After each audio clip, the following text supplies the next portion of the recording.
최근 도널드 트럼프 미국 전 대통령의 한국에 주둔하고 있는 주한미군을 철수시키는 대신 한국의 핵 보유를 진지하게 논의하겠다는 주장에 전 세계가 주목하고 있습니다. 그리고 미국 백악관에서 근무하고 있는 한 군사 전문가가 이에 대한 충격적인 파급 효과를 언급하면서 파장은 일파만파로 커지고 있는데요. 그렇다면 그가 대체 어떤 주장을 했던 것일까요?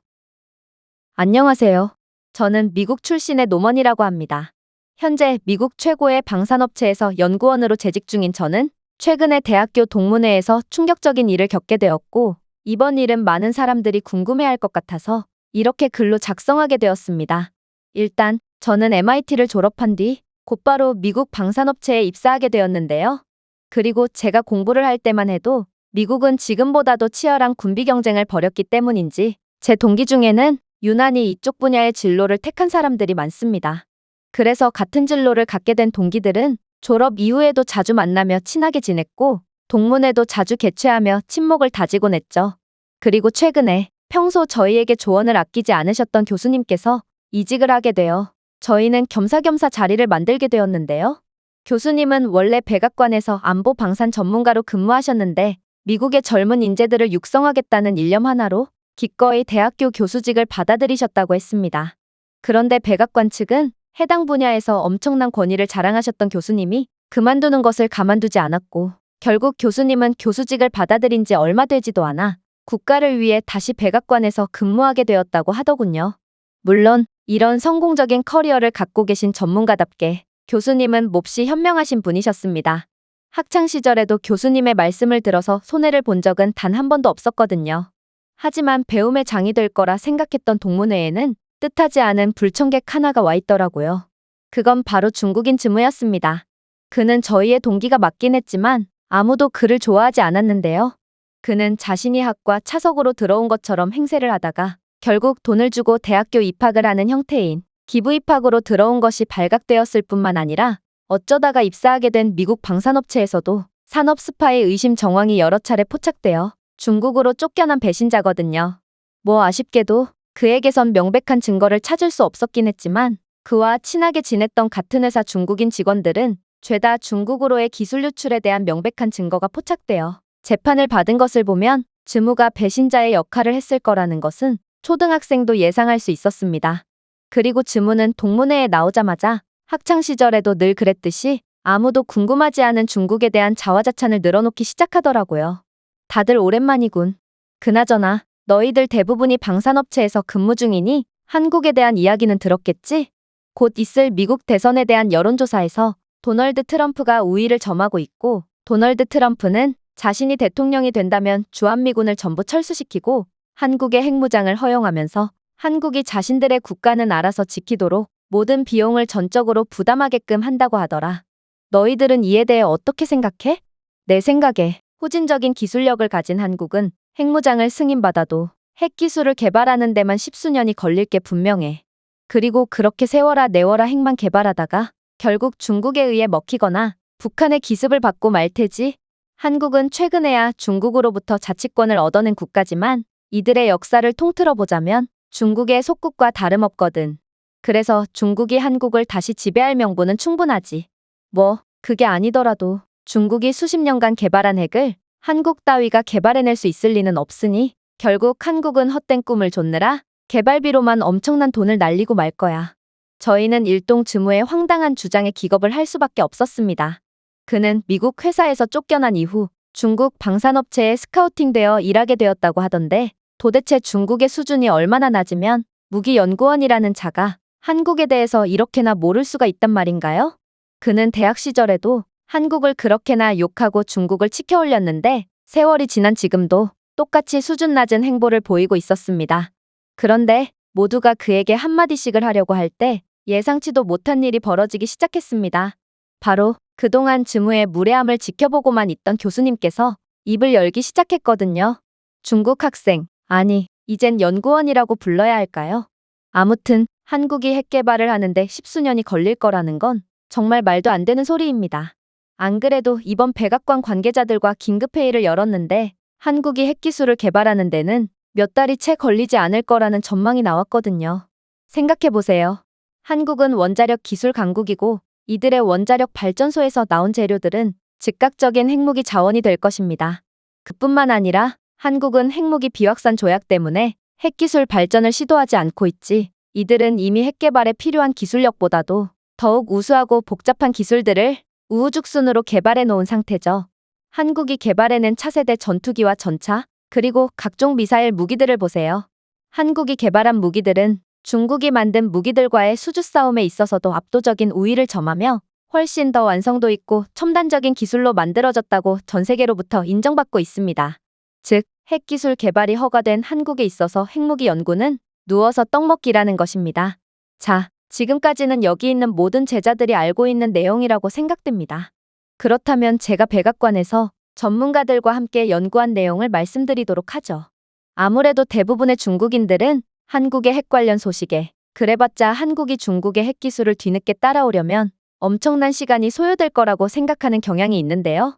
그러나 다시 한번 강조드리지만 한국은 핵을 개발할 능력을 충분히 갖추어 놓고도 규제 때문에 개발을 시작하지 못한 것임을 알아둬야 할 것입니다. 또한 핵무기에도 각각의 질적인 차이가 있다는 것도 명심해야 하죠. 즉, 압도적인 기술력을 가진 한국이 핵기술 개발에 박차를 가한다면 현재 중국이 가지고 있는 조악한 성능의 핵무기보다도 훨씬 강력한 무기를 개발해낼 수 있다는 것입니다. 그리고 이는 잠재적 핵무장국인 한국의 전략적 능력과 억제 능력을 몇 단계나 끌어올려주겠죠. 그리고 가장 중요한 점은 핵무기의 질적 차이는 혹여라도 발발할 핵보유 국가들 사이의 전쟁에서 중대한 영향을 미친다는 것입니다. 그런데 한국을 보세요. 한국의 기술력으로 한국은 기존의 미사일 기술만을 활용하여 잠재적인 ICBM과 SLBM을 포함한 정교한 발사 시스템을 빠르게 개발할 수 있습니다. 또한 한국은 전장용 저수익 전술핵부터 억제용 고수익 전략핵까지 여러 전략적 필요에 맞게 다양한 핵무기를 개발할 수 있는 능력을 이미 갖추어 놨죠. 물론 한국의 선진 기술 기반 시설을 고려할 때 한국은 핵무기의 최첨단의 안전과 신뢰성까지 갖출 확률이 아주 높습니다. 그러나 가장 중요한 점은 따로 있습니다. 바로 한국의 스텔스 기술과 정밀공학에 대한 전문 지식은 핵전력의 효율성과 정확도를 극한으로 끌어올릴 거라는 것이죠. 즉, 한국이 만들 핵무기는 그들의 우수한 재래식 무기처럼 세계에서 가장 우수한 무기가 되어 그들을 위협하는 모든 잠재적인 적들에게 감당할 수 없는 두려움을 느끼게 할 것입니다. 사실 많은 사람들이 핵기술만 개발하면 능사인 줄 아는 경우가 많지만 정확도가 보장되지 않은 무기는 무기라고 불릴 가치도 없는데요.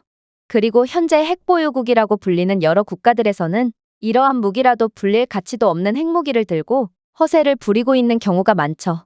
하지만 한국의 경우는 완전히 다릅니다. 핵무장을 하게 된 한국은 첨단 핵융합 폭탄과 다중 전달 체계를 갖춘 몇 안 되는 국가가 될 것이고, 따라서 전 세계적으로 전력을 투사할 수 있고 신뢰할 수 있는 타격 능력을 유지할 수 있게 될 것입니다.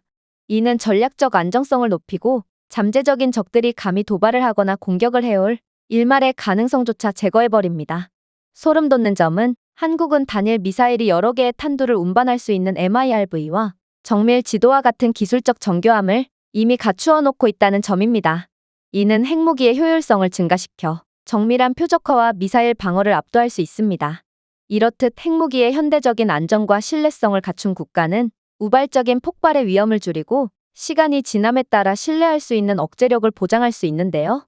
중요한 건 이런 현대적인 최첨단 핵무기를 구현해낸, 그리고 구현해낼 수 있는 기술력을 가진 국가는 세계에서 손에 꼽힌다는 것입니다. 따라서 만약 도널드 트럼프 미국 전 대통령이 한국의 핵 개발을 용인해준다면 한국은 기존의 조악한 핵무기를 가진 국가들 틈에 있는 그저 평범한 핵보유국 중 하나가 되는 게 아닌 미국과도 견줄 수 있는 엄청난 강대국이 되어 중국마저도 쉽게 건들지 못하는 위협적인 국가가 될 것입니다. 그리고 이는 중국을 생각해보면 더욱 이해가 빠를 겁니다.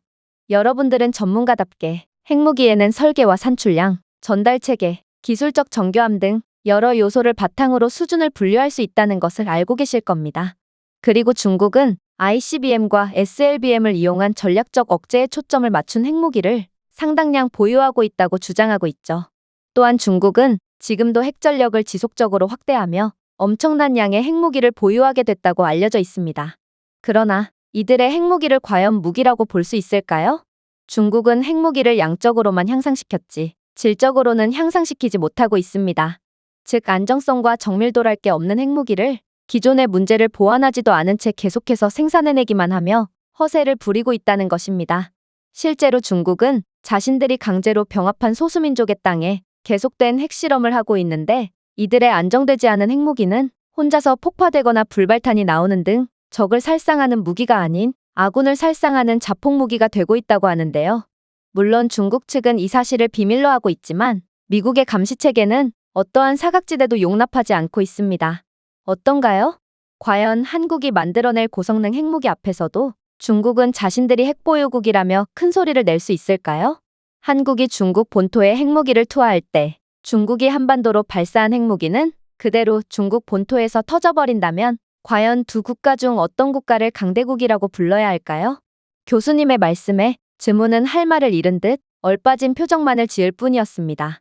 아무리 형편없는 그였지만 그래도 무기를 연구하고 개발하는 일을 직업으로 삼은 그였기에 교수님의 냉철한 분석에 도저히 반박을 할 수 없는 모양이었죠. 하지만 즈무는 현실을 인정하는 대신 끝까지 추잡한 모습을 보이기 시작했습니다. 한국이 첨단 기술력이 들어간 핵무기를 개발해내면 뭐합니까? 이들이 뭐라든 중국의 강력한 외교력을 통해 한국을 압박하고 굴복시키면 됩니다. 어차피 아시아는 사실상 중국의 손아귀 안에 있고 대부분의 나라가 중국의 경제력에 종속되어 있죠. 이들을 이용해 한국을 압박한다면 한국은 국제적 왕따가 되어 핵무기를 가지고도 아무것도 못할 게 분명합니다. 그러자 교수님은 별소리를 다 듣겠다는 듯 픽 웃더니 이내 놀랄만한 이야기를 해오기 시작했죠. 한국이 국제적인 왕따가 된다고요? 아무래도 학창시절에 공부는 안 하고 중국이 만든 이상한 선전 영상물만 잔뜩 봤나 보군요. 한국은 전 세계 모든 국가들과 우호적인 관계를 맺고 있는 세계에서 몇 안 되는 국가로 한국은 종교도 대륙도 초월한 채 국제적인 영향력을 행사하고 있습니다.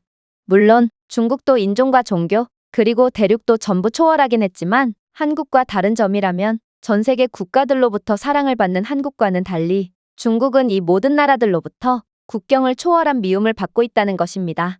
이런 상황에서 어떻게 중국이 한국을 보고 국제적인 왕따라는 소리를 할 수 있단 말입니까? 또한 한국이 핵무기를 개발해낼 경우 중국은 한국의 어떠한 영향력이나 압박도 감히 행사하려고 들지 못할 겁니다. 만약 한국이 핵보유국이 된다면 이는 의심할 여지 없이 동북아, 특히 중국과의 관계에서 전략적 위치를 바꿀 것이거든요. 두 국가에 대한 역동성이 크게 변화할 것이고 이는 잠재적으로 세력 균형을 변화시키고 지역 외교에도 영향을 미칠 것입니다. 일단 한국이 핵무기를 보유하게 된다면 북한뿐만 아니라 중국과 같은 더 큰 이웃 국가들의 잠재적인 침략에 대한 강력한 억제력을 제공할 것입니다. 핵능력은 상징적으로 그리고 실질적으로 한국의 군사적 지위를 상승시켜 한국의 안보와 주권을 보장하는 데 더 강력한 힘이 될 테죠. 이뿐만이 아닙니다. 핵무기고를 보유한 한국은 위협을 억제하는 데 있어 재래식 군사 전략과 미국의 군사 지원에 대한 의존도를 줄이고 그에 따라 더 많은 자율적인 국방정책을 주장할 것입니다. 한국을 깔보던 중국 입장에서는 이렇듯 영향력을 점점 확대하는 한국이 눈엣 가시처럼 보이겠죠. 그래도 중국이 할 수 있는 건 아무것도 없습니다. 한국의 첨단 재래식 군사력, 첨단 미사일 방어 시스템, 항공 우위 전투기, 해군 전력 등은 핵능력 외에도 방어태세를 더욱 공고히 할 거거든요. 이렇게 핵과 재래식 전력이 결합되면 한국의 방어는 사실상 난공불락이 될 것입니다. 또한 그렇게 된다면 한중 관계는 이제 재정립되겠죠. 한국의 핵 상태는 중국으로 하여금 한반도에 대한 접근법을 재보정하도록 강요할 것입니다. 역사적으로 중국은 경제적 정치적인 압력을 이용하면서 한국의 국방 결정에 간섭해왔습니다.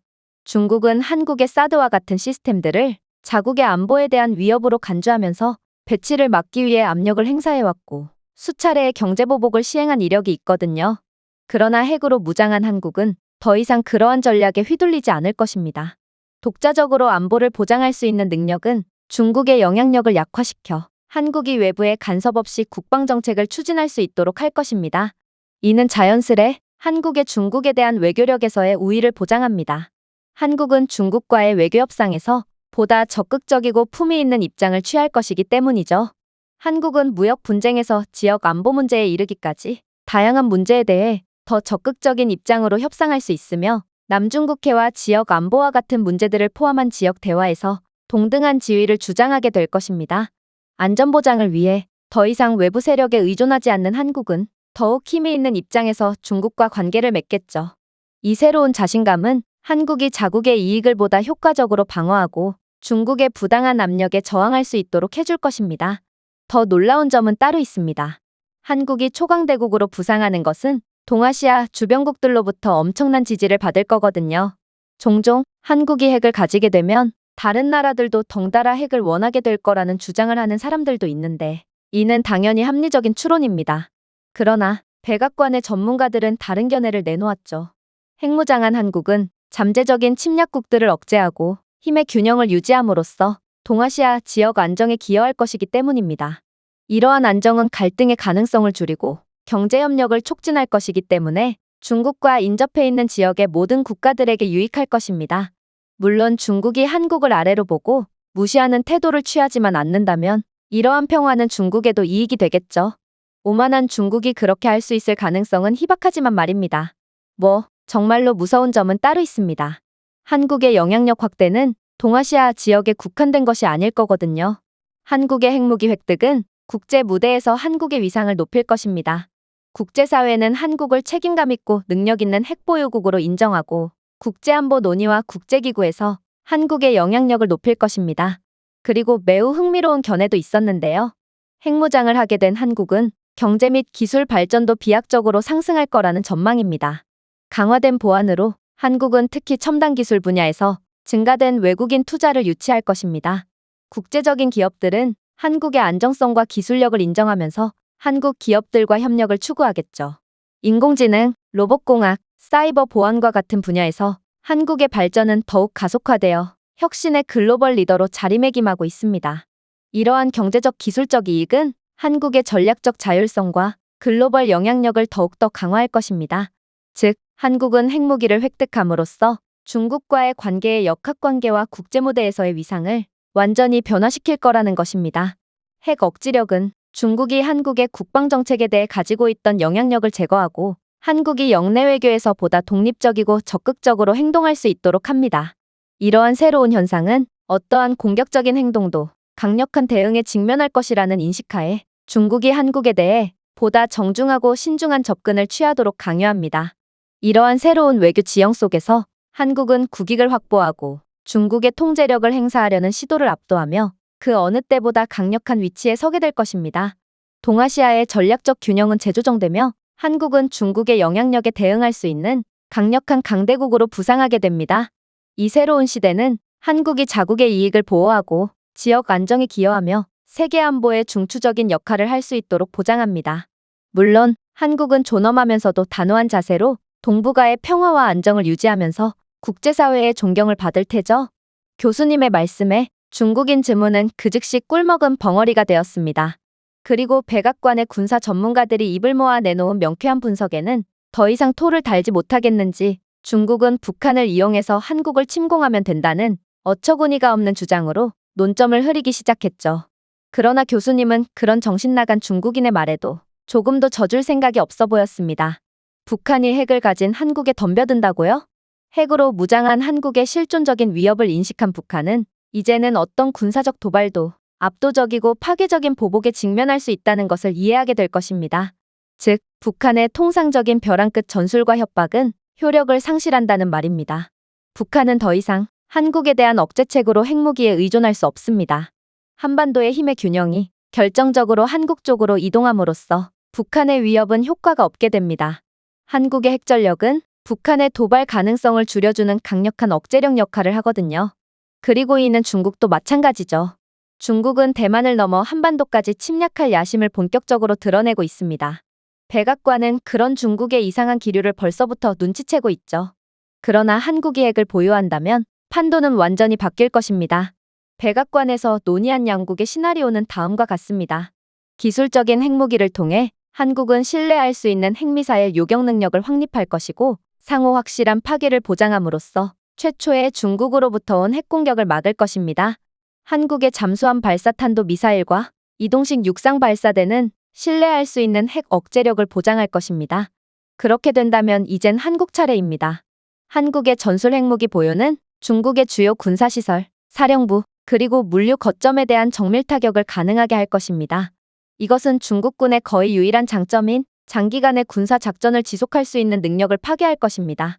한국의 핵무기는 재앙적인 보복의 위험 때문에 중국이 대규모 침공을 시작하는 것을 막을 것입니다. 이지스와 사드를 포함한 한국의 첨단 미사일 방어 시스템은 중국의 미사일 공격의 상당 부분을 요격하여 피해를 최소화할 것이 분명합니다. 자, 이제 한국의 시간입니다. 한국의 고도로 훈련된 군사력은 신속한 동원과 우수한 병참과 함께 중국의 군사 자산에 대한 정밀한 공중 타격과 미사일 공격을 통해 신속한 반격에 나설 것입니다. 한국의 K2 전차와 K9 천무 로켓 체계가 지상전을 장악하고 KF-21과 F-35는 공중 우위를 확보하게 됩니다. 한국의 이지스함과 잠수함은 해군 우위를 구축하여 중국의 수륙양형 공격을 차단하고 중요한 해상 항로를 확보할 것입니다. 한국의 장거리 미사일과 전술핵은 중국의 주요 기반 시설을 목표로 하여 공급선, 에너지 그리드, 군사기지를 마비시킬 것입니다. 이것은 중국의 전쟁 수행 능력을 심각하게 방해할 것입니다. 결론적으로 한국의 첨단 무기, 전략적 핵 억제력, 고도로 훈련된 군사력이 결합되면 전쟁에서 한국이 중국에 대해 결정적인 우위를 점하게 될 것입니다. 중국의 인구와 경제 규모가 커짐에도 불구하고 한국의 기술 우위, 전략적 입지, 그리고 핵무기 보유는 승리를 보장할 것입니다.